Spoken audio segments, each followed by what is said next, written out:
Hello again. This is the second video about academic cultural differences.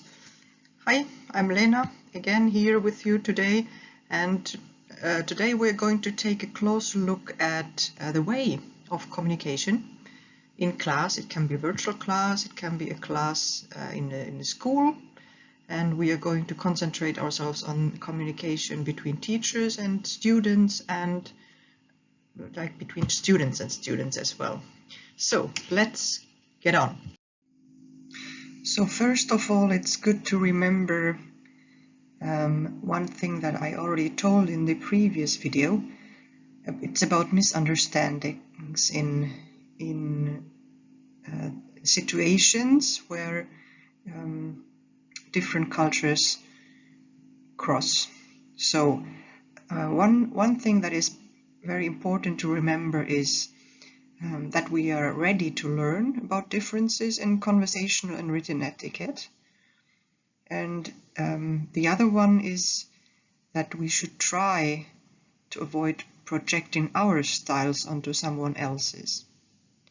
So it's important to get a keen awareness of style differences.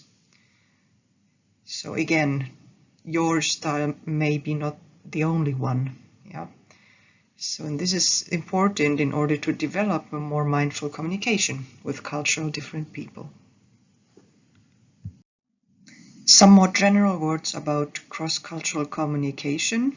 So there are actually two types of communicators. So there are indirect and direct communicators. So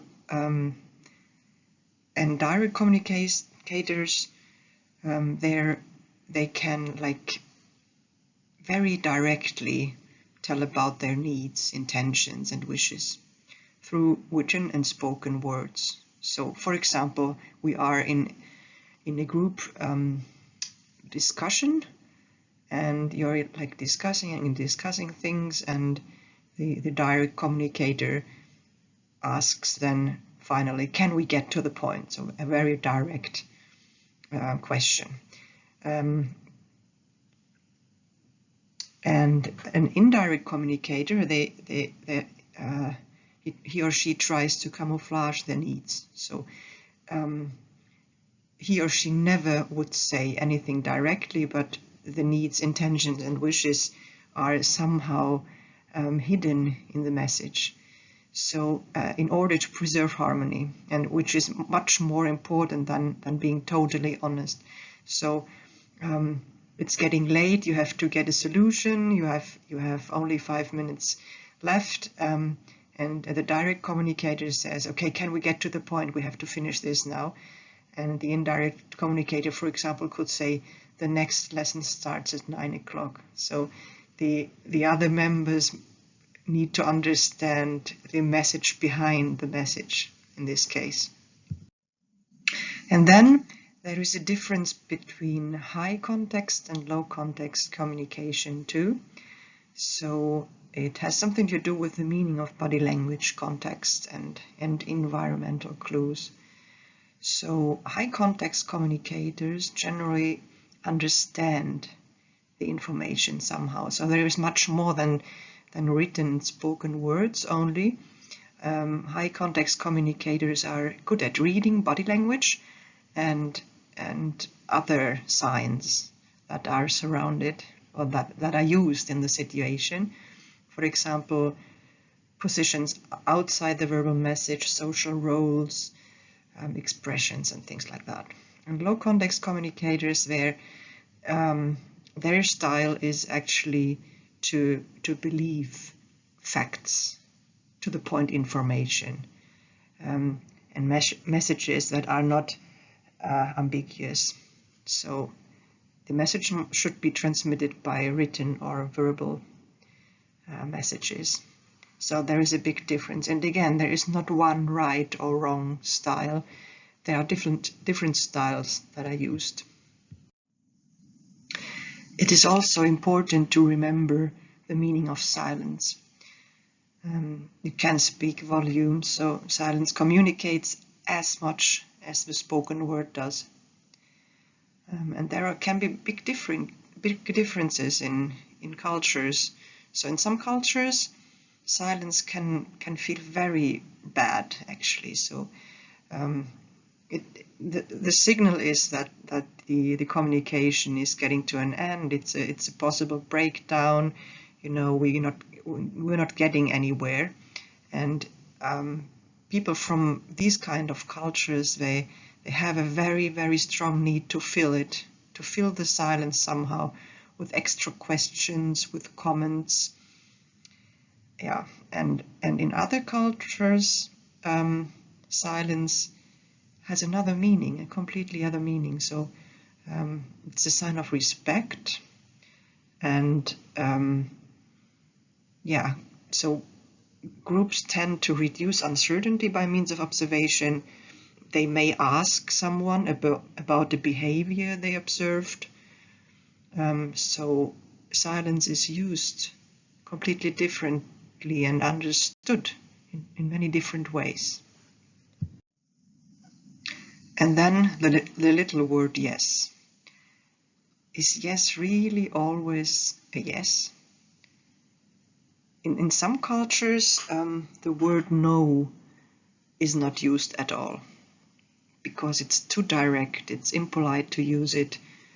And so that's why the answer has to be softened somehow. For example, someone could ask something back or give an unclear answer. So, for example, when a student asks someone to give a presentation, so the question could be, would you like to give the presentation? So the answer could, for example, be asking back. So wouldn't Peter have the best skills for that? Or an unclear answer. Maybe I can do it. I'll let you know, for example. So, but not a direct no. That would be impossible.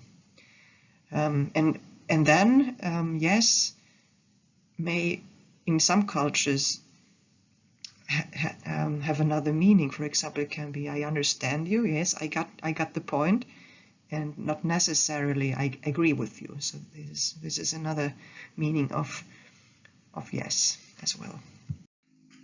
So it's of great importance to remember being careful when we interpret someone's behavior, because normally we look through the glasses of our own culture. So there may be many explanations when making sense of an intercultural situation or a problem that occurs. So when you study together with other students from other cultures and countries, and with teachers from other cultures and countries, you will definitely experience differences that come to communication. And today we're going to take a closer look at the learning environment, then as well on communication in class in relation to teaching and learning methods. We are going to take a short look at multimodality, especially on body language. And the fourth topic will be the teachers and the students' role in class.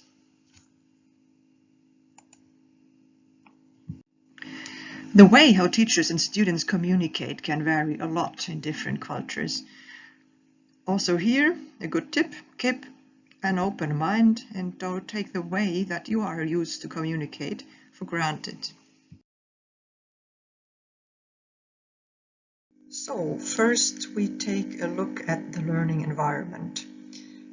It can be understood as a place to communicate, and the level of support and feedback you get from the teacher and the other students. The aim is to create a learning environment for learning that optimizes your ability to learn. So that's our scope. So, and we can understand the learning environment as a physical place. So do you have, for example, a classroom where you meet the others? Do you have all the equipment you need? Does the virtual space you use, is it good enough? Does it work? So it can be a physical place. And then, of course, we can understand the learning environment as a place of safety and the level of safety. So do you feel safe when you express yourself? And we can understand the learning environment also as a place of inspiration. Do you get new ideas? Do you get more motivation after the class? Is it fun to learn? Do you really enjoy what you're doing? So there can be different levels of that as well. And then the fourth one is the place of like the learning environment as a place that supports your inner growth.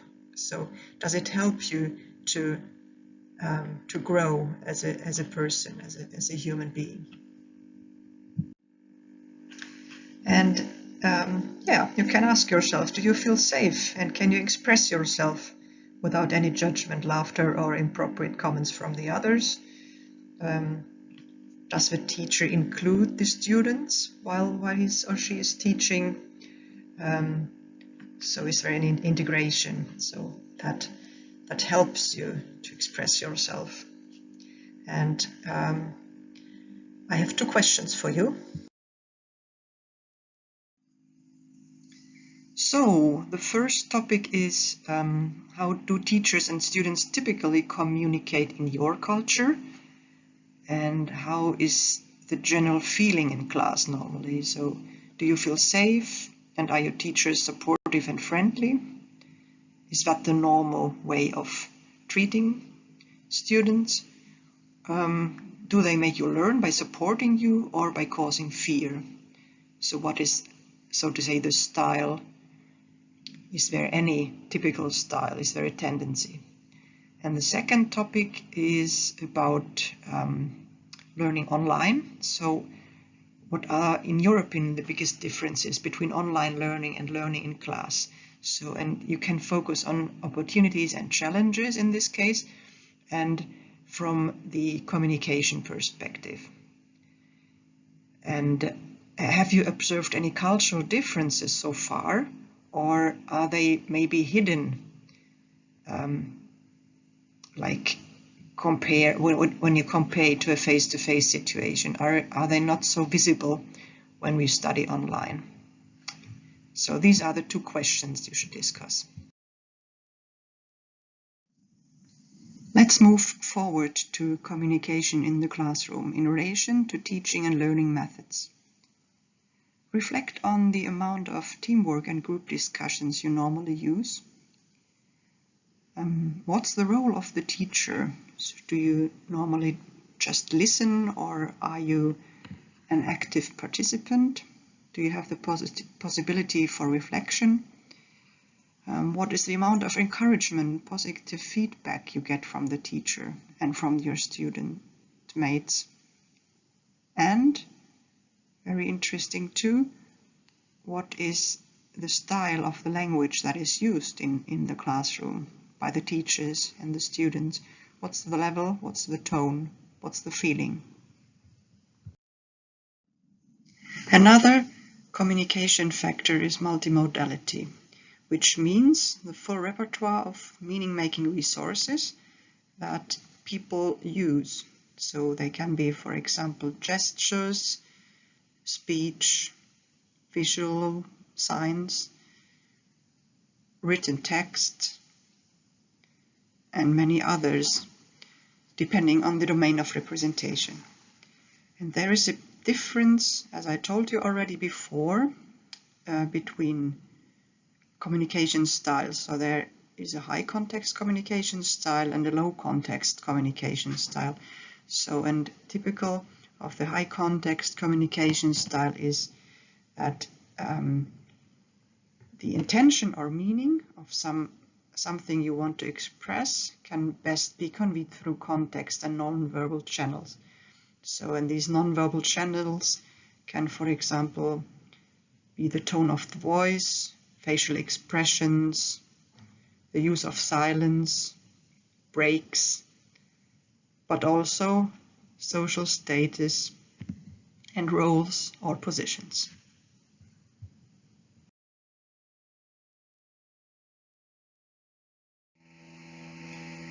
On the other hand, low context communicators expect meaning or intention to be delivered as clearly and explicitly as possible.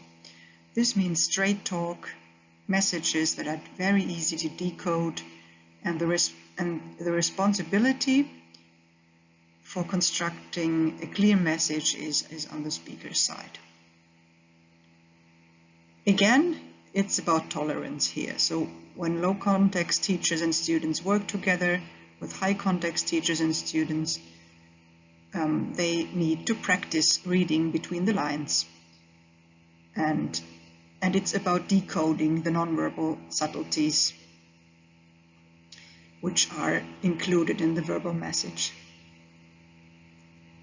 And on the other hand, of course, also high context teachers and students need to remember that low context teachers and students have a very straight, clear style of communication. So it's about understanding each other and understanding diversity.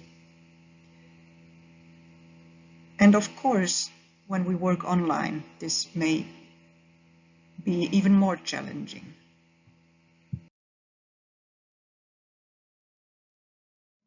Now I have another question for you. Are you a high context communicator or a low context communicator? And please give one concrete example.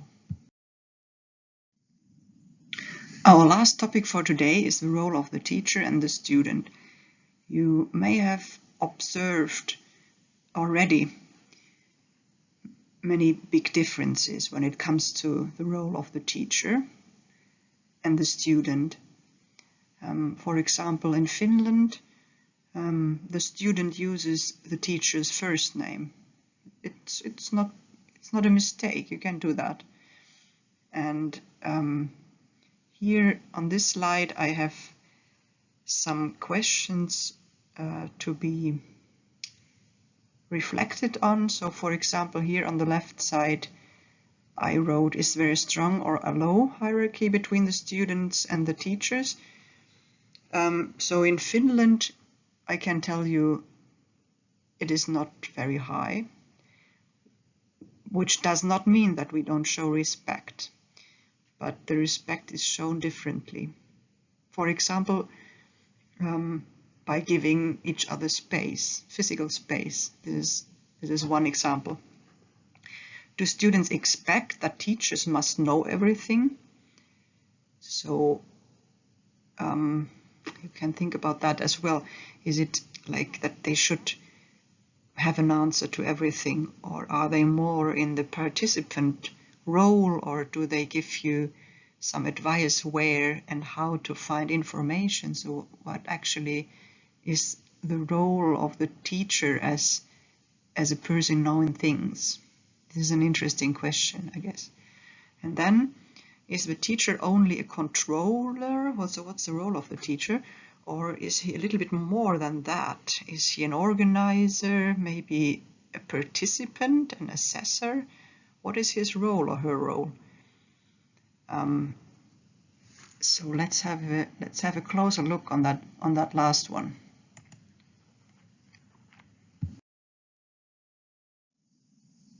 In some cultures, the role of the teacher as a controller can be very strong.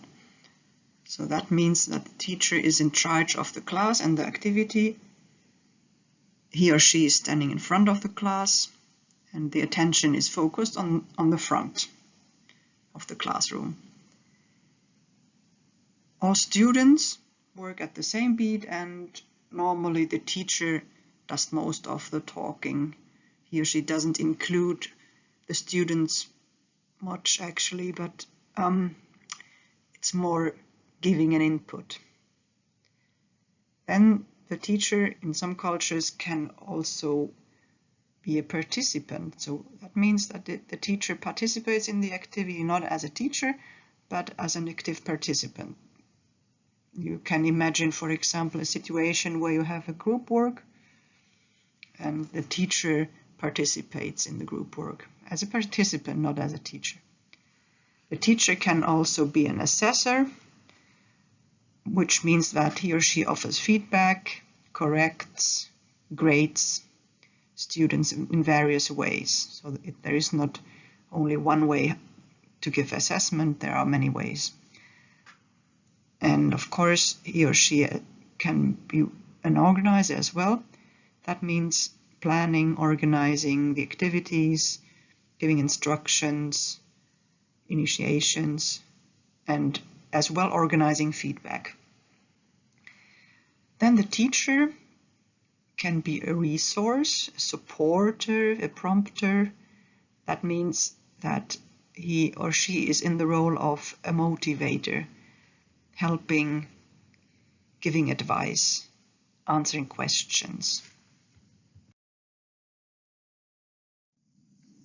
The role of the student in class is strongly connected with the role of the teacher. If the teacher decides, for example, to give a lecture, just talking alone, not giving the students any chance to participate, then the student is forced to be in the role of the silent listener that maybe writes down on paper what is being said.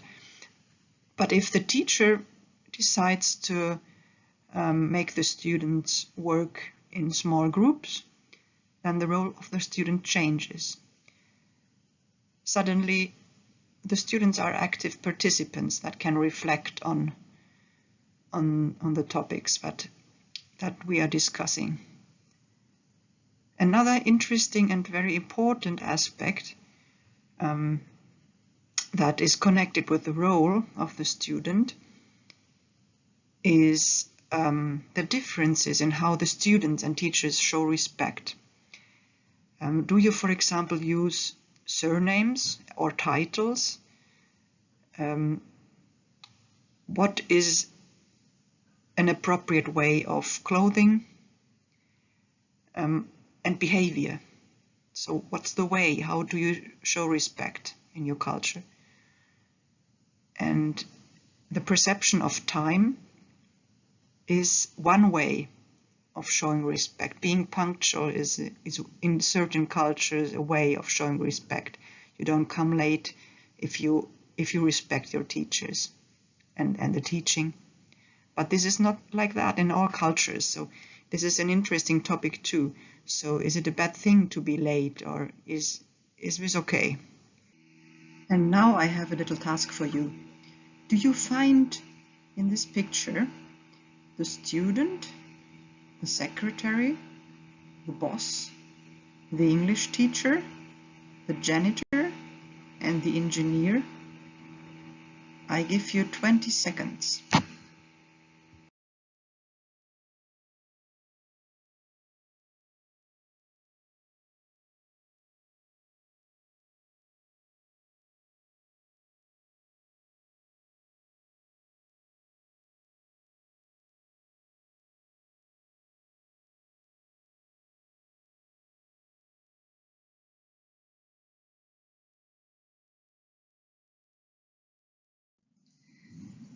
Actually, it's not only one question. I have 4 questions, and if you have time, you can answer them all or choose some of them.